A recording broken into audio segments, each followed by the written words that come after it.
hari ini saya mau sampaikan sebuah firman yang berjudul berkat yang tak dapat dibatalkan. Sebuah pesan pengembalaan. Bagaimana kita bisa berjalan dalam berkat-berkat Tuhan, gimana menjalin hubungan dengan Tuhan, hubungan yang diberkati, hubungan yang memberkati.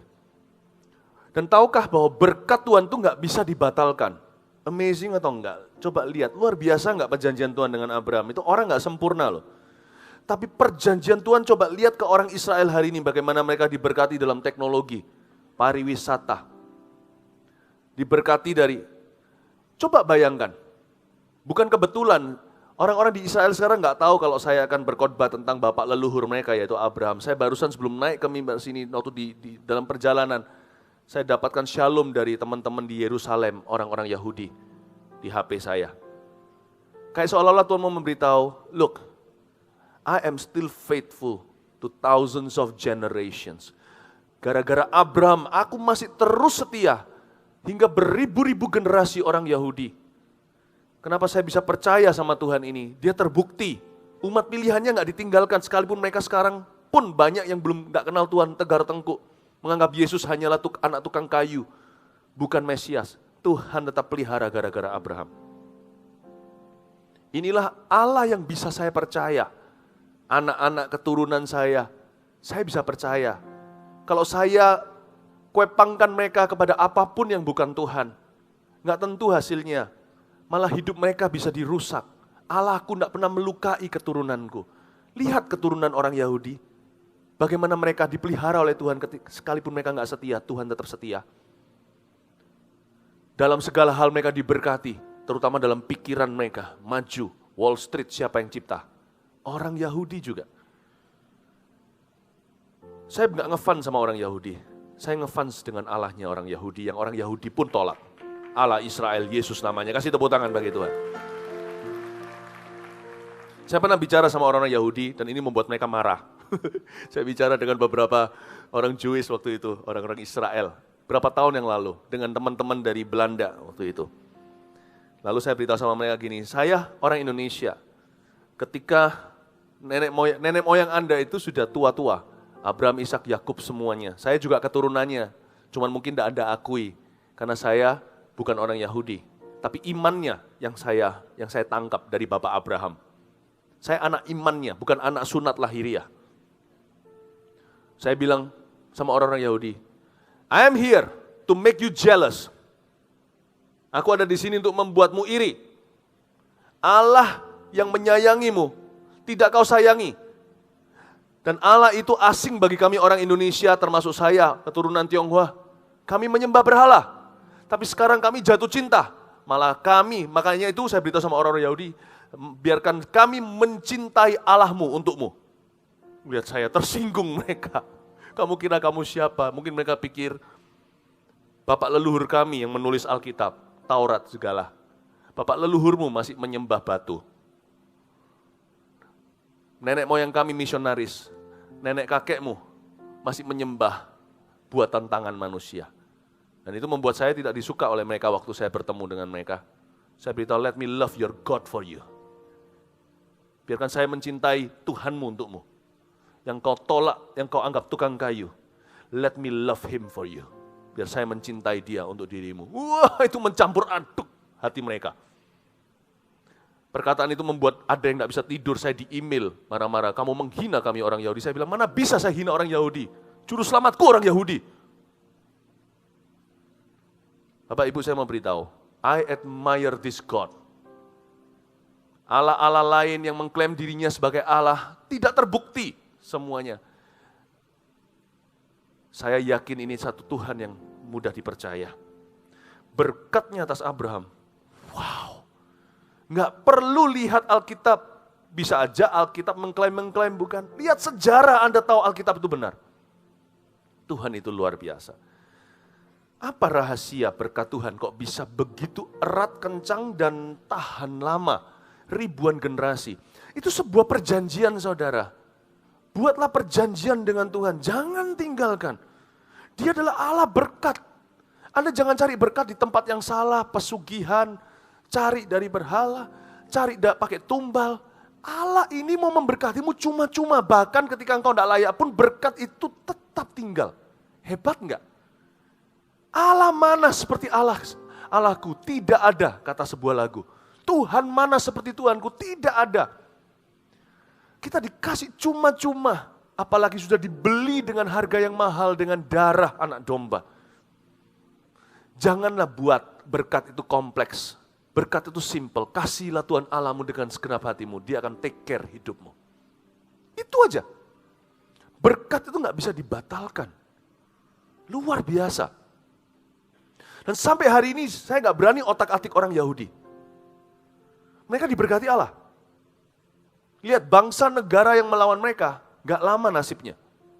Sekalipun mereka secara Injil mungkin seteru, mereka gak percaya. Mereka sekarang ini sebagian besar, berapa paling 0, berapa kali, 0,0 berapa kali yang betul-betul Kristen, orang Yahudi Mesianik namanya. Sisanya, they don't believe in Christ. Mereka masih doa di ratapan begini. Anda harus tahu, kalau kita pergi ke ratapan, tembok ratapan, kalau 2 tahun lagi, 2019 saya ajak Anda ke sana. Gak usah kita ikut meratap. Orang Kristen gak perlu. Mereka meratap itu menunggu Mesias datang. Mereka berdoa berseru, kirim Mesias itu. Kalau kita, Mesias sudah datang, menunggu dia datang kembali. Mereka sama sekali belum datang menurut mereka. Mereka akan kaget ternyata yang masuk di atas dongki atau keledai itu suatu hari.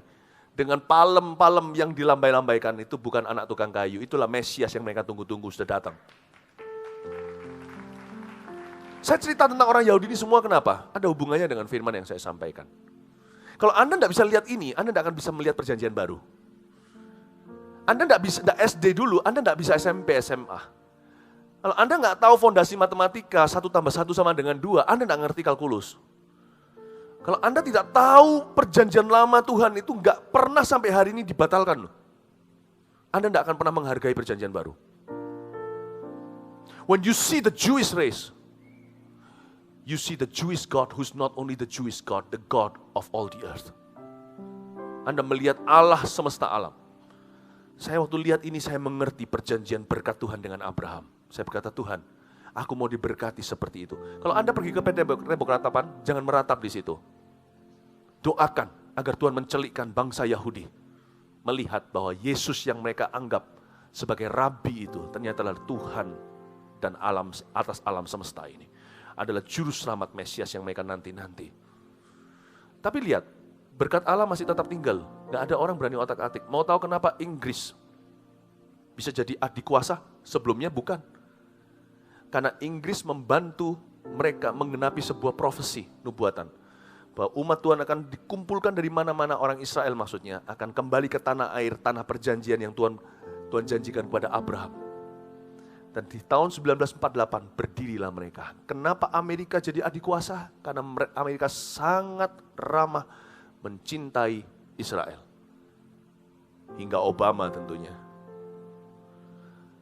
Dan otomatis mereka masuk dalam covenant, perjanjian dengan Tuhannya Israel. Sebab Tuhan itu berkata gini suatu hari kepada Abraham, I will make your descent, aku akan membuat keturunanmu ini singular, atau inilah, atau bukan majemuk, tetapi tunggal. Keturunanmu itu bukan keturunanmu itu tunggal. Itu bicara soal Yesus Kristus, Tuhan penebus umat manusia akan lahir dari ras itu. Dan dari geografis, secara geografis akan lahir di tempat yang telah terpilih itu, Bethlehem. Dibesarkan di Nazaret, meninggal di Yerusalem dan dibangkitkan. Semua sudah dalam nubuatan. Keturunanmu akan menjadi berkat. Itu bicara tentang Yesus. Inilah ras yang akan menurunkan. Kenapa Yesus bukan Hokian?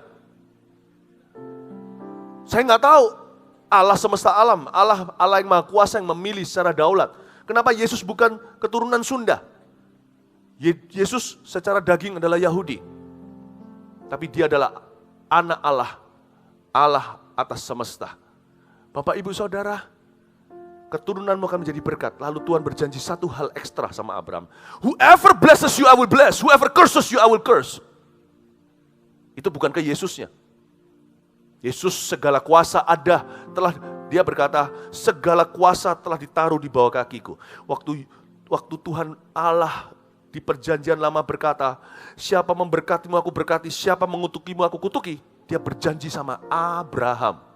Siapa berkati kamu, diberkati. Siapa kutuk kamu, dikutuki. Saya tidak berani otak-atik orang Yahudi. Tidak setuju, tapi saya tetap tahu bahwa mereka adalah umat Allah juga. Cuman kalau mereka mati perorangan, gak punya Yesus ya masuk neraka, gak peduli se-Yahudi apa. Karena covenant perjanjian keselamatan, itu bukan sunat, tapi darah Yesus. Bukan sunat jasmani orang Yahudi, tetapi Yesus Kristus. Bukan Taurat, tapi kasih karunia. Paham ini ya? Supaya Anda mengerti hubungan dengan Israel gimana. Karena itu kita gak perlu ke Israel-Israelan. Kita gak perlu ibadah kita ditambah-tambahin macam-macam. Kalau ada yang begitu ya gak apa-apa, itu pilihan. Tapi kami gak memilih ada syofar, tiupan, terus ada rebana, apa segalanya. Di Israel aja udah gak ada rebana. Jadi kalau ada gereja yang memilih itu ya gak apa-apa sih. Kami gak memilih begitu. Nggak harus menjadi Yahudi untuk masuk kerajaan sorga. Kita juga umat pilihan Allah perjanjian baru ini. Amin. Kasih tepuk tangan Tuhan. Nah, dengan semua penjelasan ini kita baca ayatnya sekarang lebih make sense. Roma 11 ayat 28. Catat dulu judulnya, berkat yang tidak dapat dibatalkan. Roma 11 ayat 28. Saya baca ya. Mengenai Injil, itu judulnya penyelamatan Israel nih, bicara tentang suku Yahudi. Ras Yahudi. Mengenai Injil, mereka adalah seteru Allah oleh karena kamu. Tetapi mengenai pilihan mereka, ulang lagi ya. Mengenai Injil, mereka adalah seteru Allah oleh karena kamu. Injil seteru itu artinya musuh. Mengenai Injil, mereka memusuhi Allah, istilahnya. Tetapi mengenai pilihan, mereka adalah kekasih Allah oleh karena nenek moyang. Dari pengalaman ini kita tahu, kita bisa terapkan hari ini. Kalau Allah memilih seseorang, Allah tidak akan menyesal. Do you know that your covenant, once you make a covenant with God, it's irrefutable, irrevocable. Sekali seseorang membuat perjanjian dengan Tuhan, maka hal itu tidak bisa dibatalkan. Kepang yang paling kuat itu kepada Tuhan Yesus. Sekali ikat, nggak bisa lepas forever. Ini luar biasa.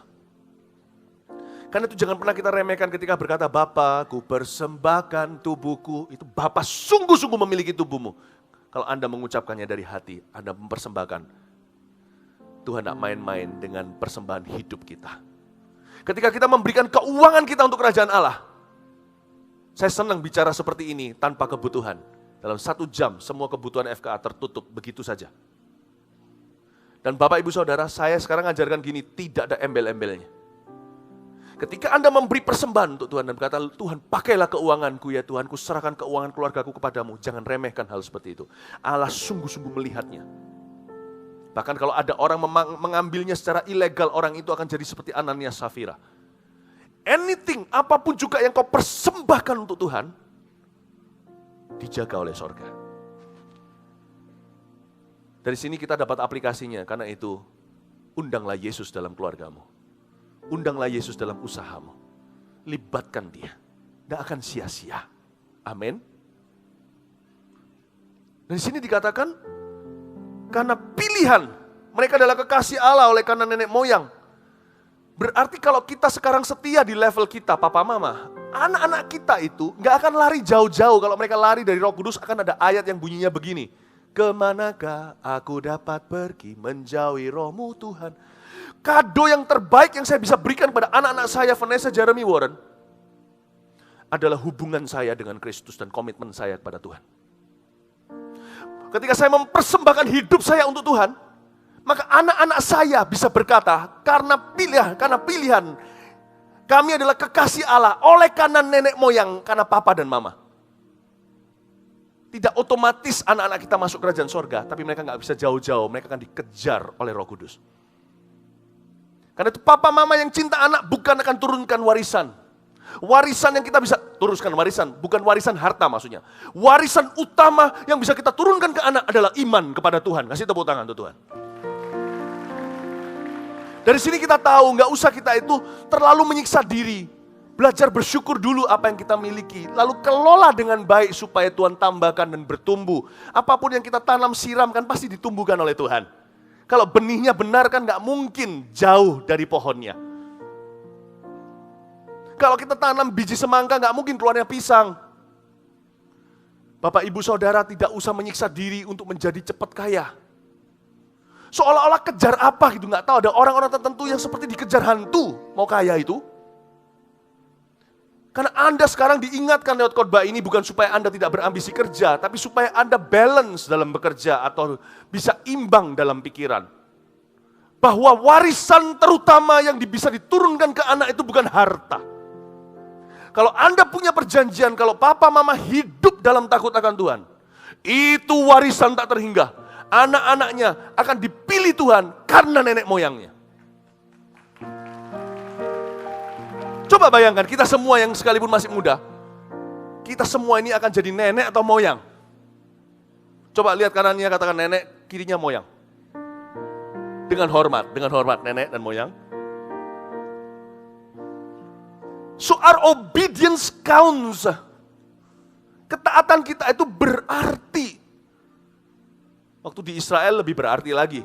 Waktu saya di sana bersama-sama kita menyembah Tuhan.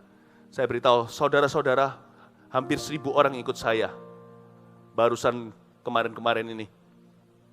Saya beritahu, di tempat di mana Anda berdiri ini, kita bisa worship di sini. Gara-gara ada orang yang buka jalan. Tempat kita berdiri, worship itu, di Southern Wall atau di tembok sebelah selatan, bait Allah yang runtuh. Itu adalah tempat di mana Abraham mempersembahkan Ishak. Merinding saya. Di atas itu juga dilanjutkan dengan Daud ketika tanah Arauna yang dia beli jadi Bukit Sion itu. Tanah itu dia beli dari orang asing dengan sah. Makanya sekarang kalau perang Palestina mereka merebut menganggap itu haknya. Belum peka mereka lihat di Alkitab Daud membelinya dalam sejarah. Itu di situ dia bangun mezbah atas dasar ketaatan Abraham, ketaatan Daud. Kita bisa worship di situ bukan karena jasa kita. Karena nenek moyang iman kita. Dari situ saya pelajari, if I obey, someday, suatu hari, kalau saya taat, suatu hari cucu saya mungkin akan menuai berkat gara-gara saya, yang bukan karena jasanya, cuman karena ketaatan saya long time ago. Akan ada orang datang dan berkata, oh kamu anaknya ini ya, saya buka jalan. Papamu berjasa di hidupku. Daripada, oh kamu anaknya ini ya, papamu utang sama aku. Bayar. Berapa banyak orang yang ditinggal mati oleh seseorang meninggalkan hutang. Lebih baik gajah meninggalkan gading waktu meninggal dunia. Obey. Papa mama di sini yang punya anak segalanya. Obey. Jangan berani punya anak kalau tidak berani hidup kudus. Apalagi anaknya masih kecil, barusan mau menikah, dengarkan baik-baik. Anda tidak akan dituntut berapa banyak duit di bank. Percayalah kalau anakmu diberkati, nggak perlu uangmu. Dia akan pinter, kalau perlu lebih slow dari anak-anak tetangga yang langsung disuap dengan sendok emas dan dolar namanya. Mungkin dia butuh 7 tahun seperti Yakub dengan Laban. Kali 2, 14 tahun. Dia lulus sekolah katakan S1. Dia umur 22 tambah 17 tambah 14 tahun. Masih oke tuh, 36 tahun dia sudah jadi kaya raya seperti Yakub. Mungkin dia lebih slow untuk dapat modal karena tidak dapat dari Anda. It's okay. 14 tahun itu tidak akan semuanya sengsara. Dia akan mengalami pengalaman dengan Tuhan, dapat istri, dapat anak, nanti akan mengalami itu. Anak saya tidak akan menderita kalau saya tidak kasih uang, percayalah. Anak saya menderita kalau dia dapat contoh yang buruk dari saya. Karena itu saya minta kepada seluruh jemaat Mawar Sharon yang mendengarkan khotbah ini. Tidak perlu menyiksa diri untuk cepat kaya. Jalan sama Tuhan dalam takut akan namanya. Percayalah, kiri kanan kau akan lihat cemara. Kayak lagu kan, naik-naik ke puncak gunung. Amin Bapak Ibu Saudara. This will take pressure away from our hearts. Ini akan mengambil rasa tekanan yang gak perlu, termasuk hamba-hamba Tuhan. Takut apa bro? Para pendeta, Anda sudah berada mengelola warisan Allah, takut apa untuk masa depan anakmu? Uang tidak bisa membuat kita lebih aman. Terus takutlah akan Tuhan. Jangan goyah gara-gara itu melihat dunia. Anak-anak kita satu-satu akan jadi orang kenamaan. Kasih tepuk tangan untuk Tuhan. This will take all pressures from you, unnecessary pressures from you. Akan mengambil semua yang namanya yali, namanya tekanan yang gak perlu di dalam jiwa kita akan lenyap semuanya. Kita tidak akan masuk dalam godaan. Buat apa kita punya 1 juta murid kalau semuanya stres? Kami merindukan 1000 gereja lokal diisi dengan 1 juta murid yang bukan cuma holy, tapi happy. Kami ingin Anda happy. Bukan hanya ingin beribadah, kami ingin Anda plong, tidak khawatir seperti yang Yesus katakan, maka perspektif paradigma Anda harus benar.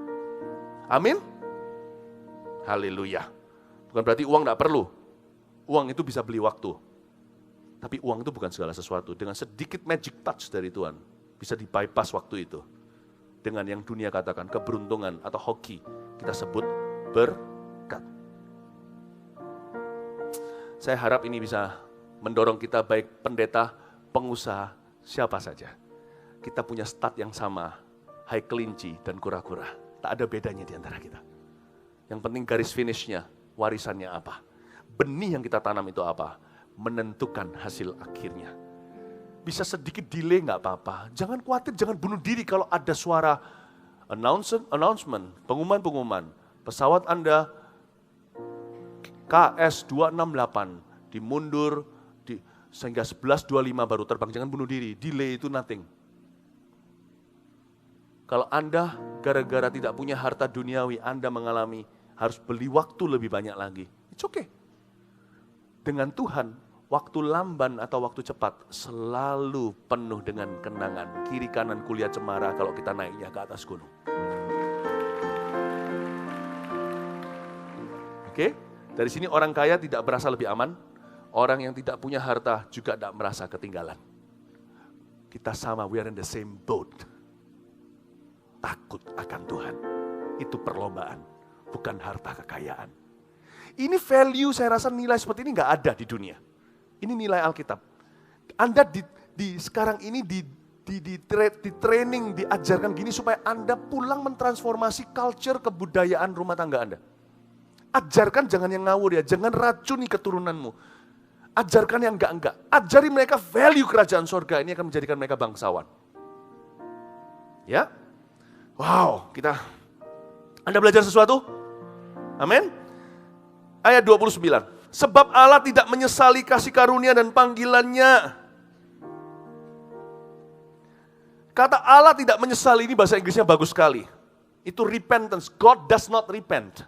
Kata repent dalam bahasa Inggrisnya, dalam bahasa Indonesianya terbatas bertobat. Nggak mungkin Tuhan bertobat. Tuhan nggak bertobat dari Tuhan karena Tuhan nggak salah. Tuhan tidak pernah berdosa. Tapi kata bertobat, repent di situ artinya memutar balik 180 derajat dari keputusan sebelumnya. Atau alias menyesali keputusan yang dia buat. Tuhan tidak lakukan itu. Kalau Tuhan membuat perjanjian berkat dengan seseorang, Tuhan tidak akan lupa. Tuhan tidak akan menyesali kasih karunia. Siapa yang bisa membuat perjanjian dengan Tuhan? Alkitab mengatakan seperti ini. Orang-orang yang takut akan Tuhan, Tuhan akan membuat perjanjian. The Lord will reveal His covenant to him. Takut akan Tuhan. Itu berkat luar biasa. Dari sini saya jelaskan apa yang gereja jarang sekali. Kadang-kadang kita tidak mau masuk ke sini. Kalau jelaskan soal berkat, langsung kenapa sih? Konotasinya selalu uang. No, kalau saya diberitahu berkat, saya langsung pikirannya the blesser and a relationship with him. Sang pemberi berkat dan hubungan dengan dia. Berkat itu mudah. Dan bahkan berkat itu nggak kekal kok, datang dan pergi saja. Tetapi hubungan dengan Tuhan itu yang kita turunkan sampai keturunan. Sebab sama seperti kamu dahulu tidak taat kepada Allah, ayat 30. Tetapi sekarang beroleh kemurahan oleh ketidaktaatan mereka. Demikian juga mereka sekarang tidak taat, supaya oleh kemurahan yang telah kamu peroleh, mereka juga akan beroleh kemurahan. Jangan bingung ya, ayat 30-31 ini bolak-balik rasanya. Artinya gini loh, dulu kamu ini orang non-Yahudi nggak taat, tapi gara-gara ketaatan, karena ketidaktaatan mereka, Tuhan berkati kalian, istilahnya begitu. Gara-gara orang Yahudi ini, mau Tuhan buat cemburu, Tuhan berkati kita, untuk menunjukkan bahwa mereka yang meninggalkan Tuhan. Gara-gara ketidaktaatan mereka, kita jadi diberkati. Injil sampai ke kita. Tuhan bangkitkan gereja-gereja bangsa-bangsa lain. Lihat sekarang kebangunan rohani terjadi di mana? Bukan di Israel loh, nggak pernah Anda dengar. Kebangunan rohani terjadi di Asia, di Afrika, dan di berbagai-bagai benua dan negara. But Israel. Gara-gara mereka nggak taat itu, kita dipilih untuk melanjutkan misi yang mereka tinggalkan. Ayat 31 kan, demikian pula sekarang mereka nggak taat kan? Tapi mereka nanti akan diberkati karena ketaatan kita. Karena kita taat, suatu hari pengangkatan gereja Tuhan akan terjadi, rapture, seperti yang saya ajarkan kitab Wahyu dulu. Setelah itu giliran mereka gara-gara kita taat, maka Israel melihat kan, ternyata Yesus yang mereka anggap tukang kayu kok bisa diikuti miliaran orang. Pasti mikir tuh orang Yahudi. Yesus yang dibilang mereka hanya dari Nazaret, gak ada nabi yang bagus keluar dari situ. Kok bisa ya satu orang berkata aku dibangkitkan, anakku dibangkitkan dari kematian. Mereka kan mikir. Saya bisa lihat di wajah orang-orang Yahudi yang merupakan turgat yang Yahudi bukan yang Arab. Waktu melihat yang Arab lebih mudah menerima malahan.